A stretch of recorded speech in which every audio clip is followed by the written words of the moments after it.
श्री गुरुभ्यो नमः। समेषां छात्राणाम् अत्र सत्रेऽस्मिन् स्वागतम्। पुनरेकवारं यत् पूर्वं पाठितं पुनरपि उक्त्वा अहम् अग्रे सरिष्यामि।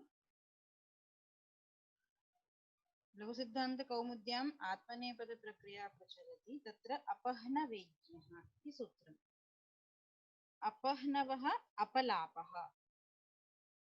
अपह्नवः का अर्थ है अपलापः, असत्यवचनम्। ओके, तो अपलापार्थे वर्तमानात् ज्ञा धातोः आत्मनेपदम्। वस्तुतः ज्ञा धातुः ज्ञा अवबोधने बोधनार्थे ज्ञा धातुः वर्तते। जानाति, जानीतः, जानन्ति।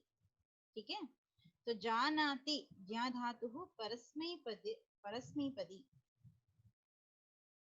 ज्ञा धातोः परस्मैपदित्वात् अत्र किमुच्यते। यहाँ क्या कह रहे हैं कि ज्ञा धातु का अर्थ ज्ञा धातु जब अपलाप अर्थ को कहने के लिए प्रयोग की जा रही है तब उसमें आत्मनेपद होगा, ऐसा इनका कहने का तात्पर्य है कि ज्ञा धातु वस्तुतः परस्मैपदी है, लेकिन जब ज्ञा धातु से अपलाप अर्थ का कथन होगा तब आत्मनेपद हो जाएगा। ठीक है, तो उदाहरण देखिए क्या बनाया है। शतम अपजानीते, शतम अपजानीते मतलब अपलपति इत्यर्थः।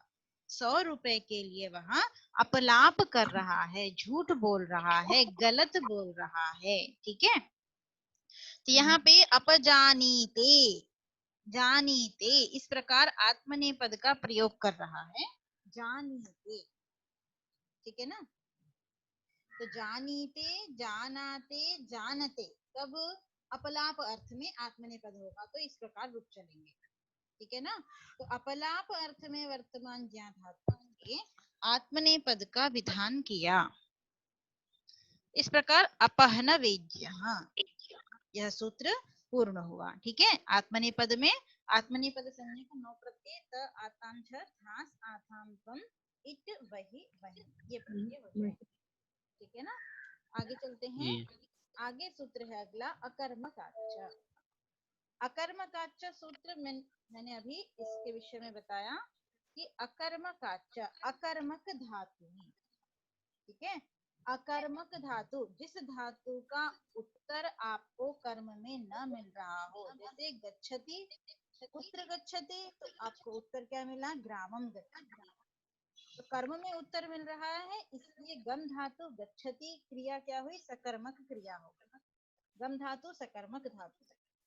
इसी प्रकार खादति, तो किम खादति, तो मोदकम खादति, भोजनम खादति, ओदनम खादति।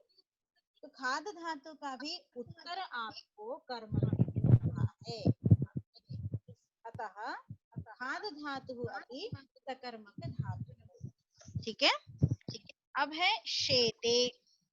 तो देवदत्तः शेते, कुत्र शेते, उत्तर क्या मिलेगा आपको, पर्यंके शेते।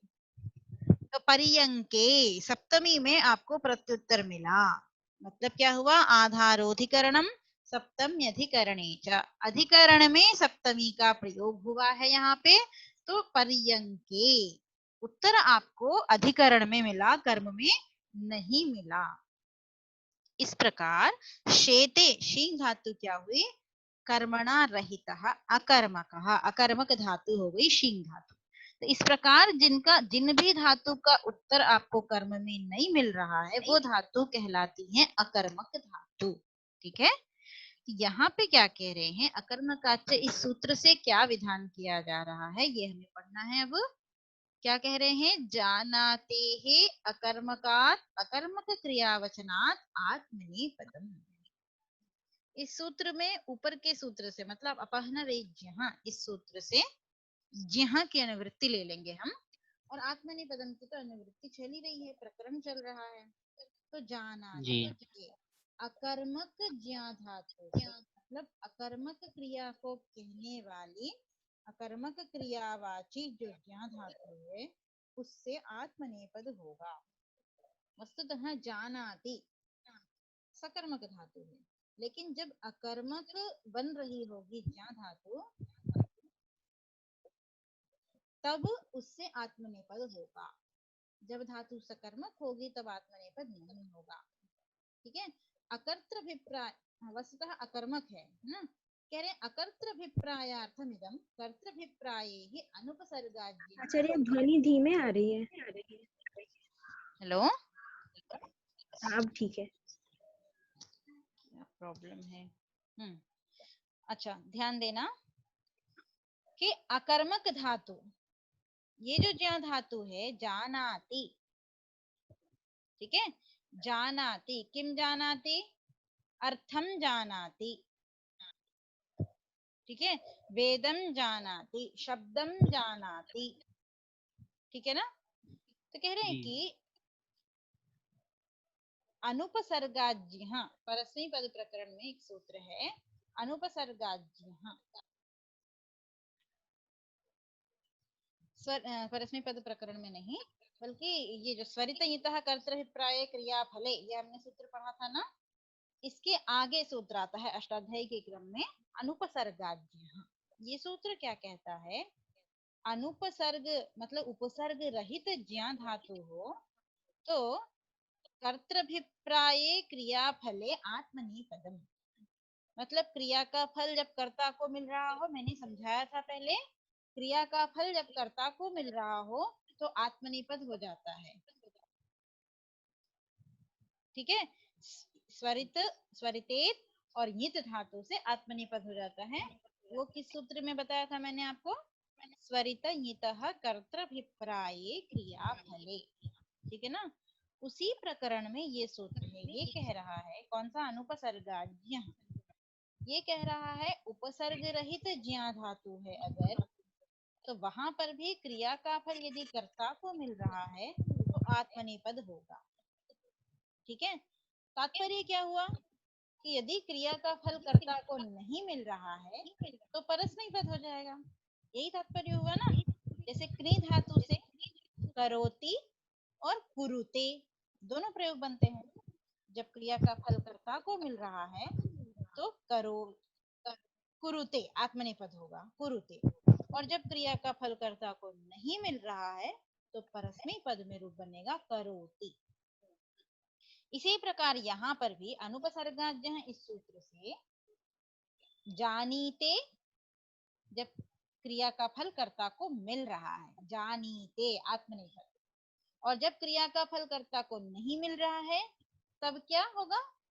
परस्मै पद होना चाहिए, है ना। तो कह रहे हैं के कारण यह सूत्र बनाया कि नहीं, जब क्रिया का फल कर्ता को नहीं भी मिल रहा है, मतलब अकर्तृभिप्रायार्थमिदम, मतलब कर्ता का फल क्रिया को नहीं मिल रहा है तो भी आत्मनेपद ही होगा। किस सूत्र से? अकर्मकाच्च इस सूत्र से। तो इस प्रकार सर्पिशो जानीते, उपसर्ग रहित ज्या धातु है, जानीते आत्मनेपद का प्रयोग किया है, सर्पिशो जानीते। ठीक है। अर्थ क्या हुआ इसका? सर्पिशोपायेन प्रवर्तते इत्यर्थः, मतलब सर्प ही मतलब होता है घी, सर्प ही का तात्पर्य है घी। ठीक है, घी की संस्कृत है सर्प। तो कह रहे हैं सर्पिशो जानीते, घृतम जानाति, ठीक है, घी को जानता है। यहाँ पे जानता है ये तात्पर्य नहीं है, बल्कि तात्पर्य क्या है इनका कि घी के वजह से भोजन करता है। घी के वजह से वह भोजन के लिए प्रवृत्त होता है। मतलब बाहर कहीं कार्यक्रम में गया था, ठीक है, कुछ फंक्शन था, वहां गया और वहां वो खाना खा के आ गया। घर पे आके उसने देखा माता चावल में गरम गरम घी डाल रही है और परोस रही है छोटे भाई को। तो खाने का दोबारा मन हो गया घी को देख करके। तो सर्पिशोपायेन प्रवर्तते, घृतम दृष्ट्वा प्रवर्तते, ऐसा अर्थ हो जाएगा। ठीक है। तो घी को देख करके जो उसकी प्रवृत्ति हो रही है, ठीक है, इस अर्थ को कहने के लिए यहाँ पे जानीते, सर्पिशो जानीते, यहाँ पे सर्प ही कर्म नहीं है, ठीक है, बल्कि सर्पिशो जानीते। तो मैम जो यहाँ पर ज्ञा धातु है वो उसका अर्थ जानना है मुख्य रूप से, तो जो जानाति बनता है वो परस्मै पद में बनता है और ये सकर्मक भी है, लेकिन जब ये इसका अर्थ प्रवृत्त होना अर्थ में जब हो जाएगा तब यहाँ पे ये हाँ सकर्मक नहीं रह के ये अकर्मक रहे। हाँ अकर्मक हो जाए, अकर्मक है और अकर्मक हो है, साथ ही साथ क्रिया का फल कर्ता को नहीं मिल रहा है। क्रिया का फल अकर्तृभिप्रायार्थम इदम, क्रिया का फल जब कर्ता को नहीं मिल रहा हो तब यहाँ पे आत्मनेपद का विधान किया है, क्योंकि सामान्यतः क्रिया का फल जब कर्ता को मिल रहा है तब अनुपसर्गाद्यः इस सूत्र से ही आत्मनेपद का विधान किया जा चुका है। ठीक है, अनुपसर्गाद्यः इस सूत्र से आत्मनेपद का विधान किया जा चुका है, ज्ञा धातु में आत्मनेपद होता है। यहाँ पे अकर्तृभिप्रायार्थम इदम वचनम सर्पिशो जानीते, सर्पिशोपायेन प्रवर्तते इत्यर्थः।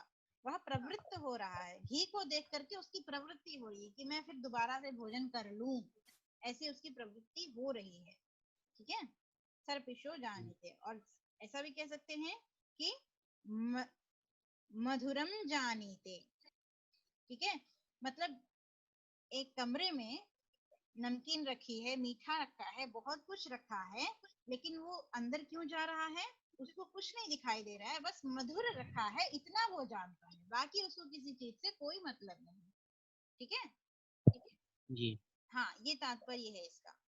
अब उसको मिलेगा नहीं मिलेगा ये पता नहीं, अकर्तृभिप्रायार्थम इदम वचन। ठीक है ना, बस प्रवर्तते, उसकी प्रवृत्ति क्यों हो रही है, टेबल पे चॉकलेट रखी है, डायरी मिल्क रखी है, तो बाकी पुस्तक रखी है उसके बगल में, उससे मतलब नहीं है उसको।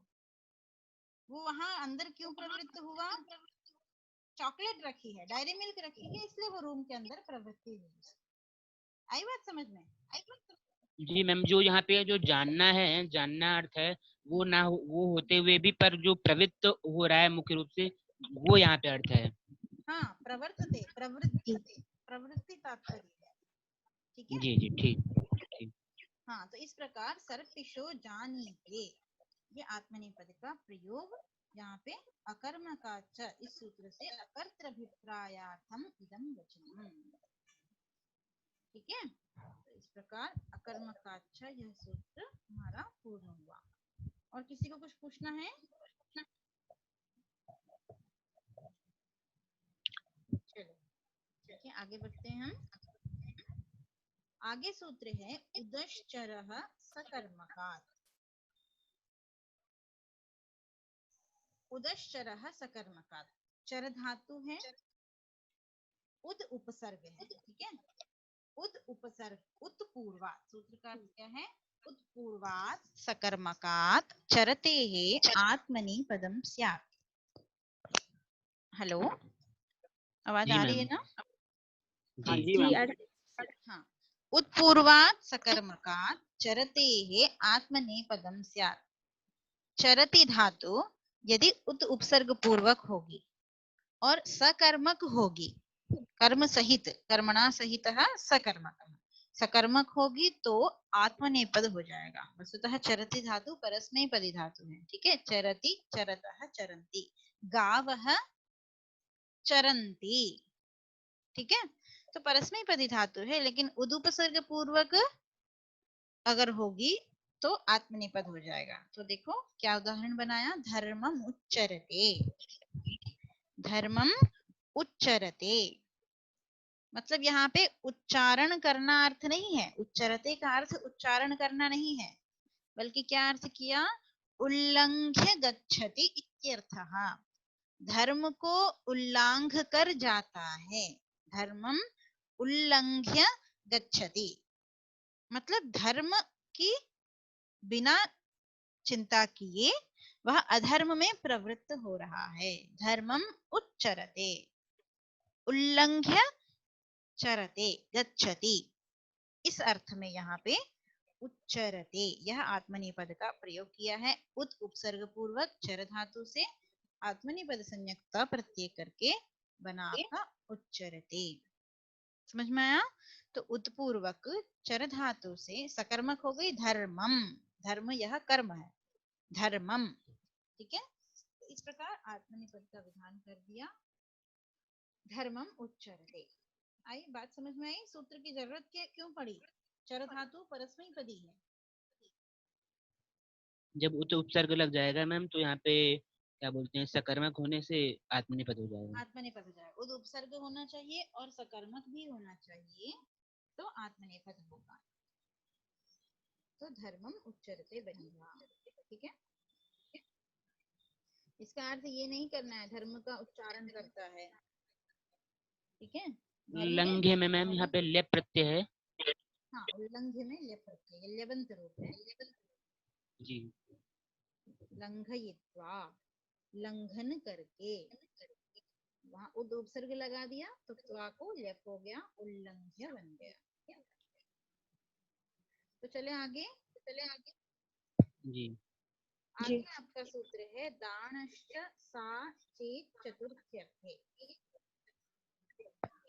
इससे पहले एक सूत्र है मैम, समस्त तृतीया युक्तात्। अच्छा, रह गया क्या? हाँ मैम, इससे पहले भी सूत्र है। ठीक है, उसको आगे पढ़ा देंगे, मैंने उसकी स्लाइड इस पे नहीं बनाई है। ठीक है, जी जी जी जी। हाँ। है नहीं उसको सूत्र में कुछ ज्यादा कुछ नहीं है, रथे न संचरते। ठीक है, लेकिन स्लाइड नहीं बनाई है, आगे उसको स्लाइड के साथ पढ़ा देंगे। तो चलिए आगे, दानश्च सा चेत चतुर्थ्यर्थे। क्या कह रहे हैं? दान धातु है, दान दाने, ददाति अर्थ में। ठीक है, सूत्र का अर्थ है संपूर्वात् दानः तृतीयांतेन युक्तात् उक्तम स्यात् तृतीया चेत् चतुर्थ्यर्थे। सम उपसर्ग पूर्वक यदि दान धातु तृतीयांतेन युक्तात्, तृतीयांत किसी शब्द से युक्त हो, उक्तम स्यात् मतलब यदुक्तम तत्स्यात्, जो कहा गया है वो हो जाएगा। क्या कहा गया है? तो आत्मनेपद कहा गया है। अभी आत्मनेपद का ही प्रकरण चल रहा है, तो आत्मनेपद कहा गया है तो आत्मनेपद हो जाएगा। ठीक है, और तृतीया चेत चतुर्थ्यर्थे, उदाहरण में मैं समझाती हूँ तृतीया चेत चतुर्थ्यर्थे का तात्पर्य क्या है। तो उक्तम आत्मनेपदम स्यात्। ठीक है ना, उदाहरण। आवाज बहुत धीमी। एक मिनट, हाँ हेलो जी। हाँ, तो उक्तम आत्मनेपदम स्यात् संपूर्वात् दानः तृतीयांतेन युक्तात् उक्तम स्यात्। किमुक्तम? आत्मनेपदम उक्तम, आत्मनेपदम स्यात् तृतीया चेत् चतुर्थ्यर्थे। तात्पर्य ये है, तृतीयांत कोई शब्द हो, यदि वाक्य में तृतीयांत कोई शब्द हो तो संपूर्वक दान धातु से आत्मनेपद होता है। वस्तुतः दान धातु भी, दान को यच्छादेश हो जाता है ना, पाघ्राद्मास्तामना दान, इस सूत्र से क्या आ जाता है? यच्छादेश हो जाता है। तो यच्छति परस्मैपदी है, यच्छति। ठीक है, तो कह रहे हैं कि यहाँ